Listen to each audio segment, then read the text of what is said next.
तर आज आम्ही आलो आहोत आंध्र प्रदेशातील एकमेव असे छत्रपती शिवाजी महाराजांचे मंदिर. मंदिराला सभोवताली गुलाबी रंग दिलेला आहे. छान अशी रोपटेही लावलेली आहे.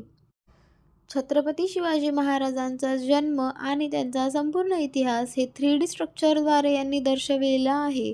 ही कल्पना फारच छान आहे.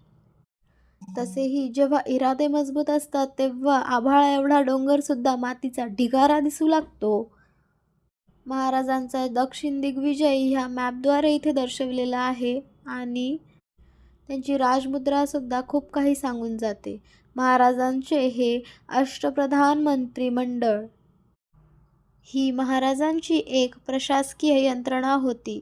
सर्वांच्या सहाय्याने आणि महाराजांच्या संघर्षाने आज स्वराज्य आपलं आहे आणि आपण स्वराज्याचे आहोत.